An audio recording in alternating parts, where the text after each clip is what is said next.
If you've heard it once, you've heard it 1,000 times.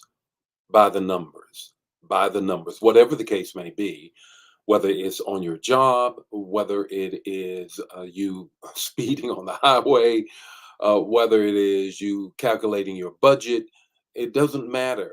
We always tend to view life by the numbers. If we're looking at political candidates, we say, who's ahead? Who's behind?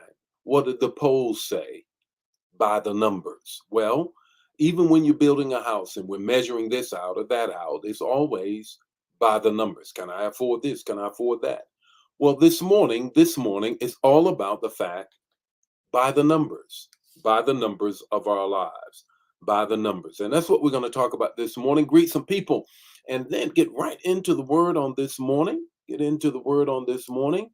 Hey, hello, good morning, Brother Nesbitt. How are you on this morning? Missed you on last night. How are you, Pamela? How are you, Francine? Brenda, how are you as well? Good morning, Elder Mobley. How are you? Dawn, how are you? Elder Mobley, I missed. Good morning, Vaughn. How are you? Missed prayer yesterday. Just so busy, just busy. One thing after another, after another. It's just it bees that way sometime, as we say. Bees that way sometimes. Good morning, Carolyn. How are you? Vicky, how are you? Elder Jan, how are you? Verena, how are you? Lydia, how are you on this morning? And good morning to all of you this morning by the numbers, whatever you may be looking at, whether it is your life through the lens of how much I weigh, by the numbers, what is my budget? By the numbers I'm looking at on the political scene, and I'm seeing who's ahead, who's behind, according to the popular polls, just by the numbers. And that's what we want you to do on this morning with respect to this morning's manna. The Lord, God Almighty, looks at us by the numbers, by the numbers. Put that in the chat area. You already know.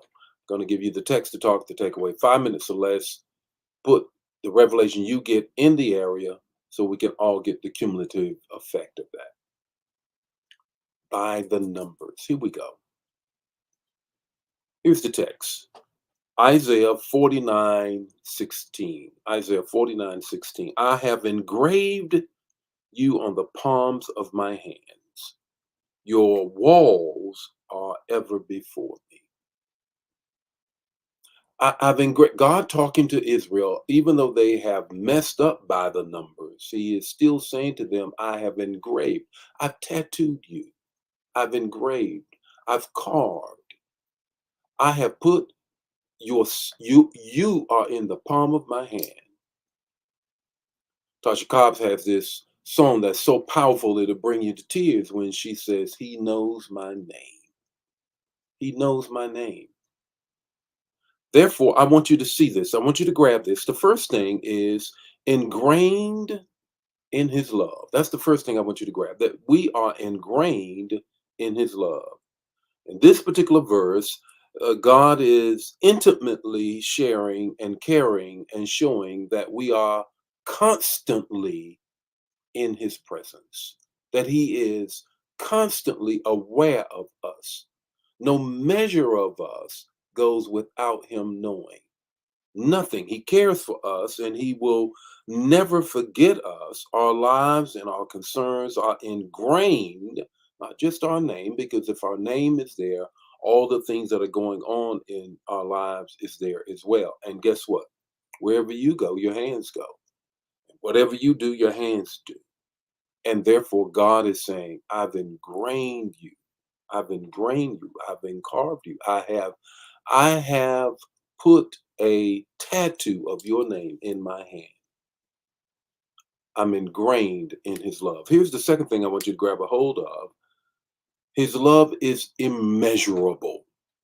It's immeasurable. Luke 12:7 says this, indeed, the very hairs of your head are all numbered.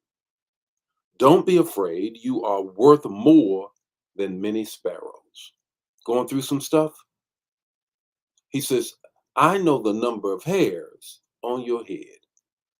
I'm that attentive. In other words, Jesus is emphasizing our immense worth to God.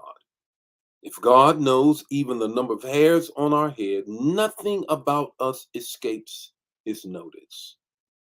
This detailed care of how he cares about us illustrates how deeply God values us, all the way down to the single strands of hair on our head. This is the third thing I want you to grab. Engraved, engrafted, his infinite sovereignty. All of that tells us this, that God, by the numbers, is intimately and has infinite sovereignty over us. I preached this sermon and it is still resonates. It's over years now, probably 10 plus years. And I preached this sermon called, you know, 10 things that God is aware of in our lives. And the 10th point, it was 10, it was very quick, was God is still on the throne. Rule number 10, God is still on the throne. Yes, he is. He is most definitely still on the throne because he has an infinite sovereignty in our lives. What's your takeaway this morning? Your takeaway is this. So many people say, here's not the takeaway, let me just set this up. So many people say this. They say, wow,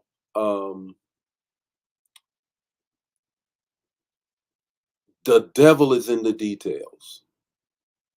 I beg to differ. God is in the details. I beg to differ. God is in the details. Oh, yes, he is. The Lord be with you today. May his face shine upon you and give you peace.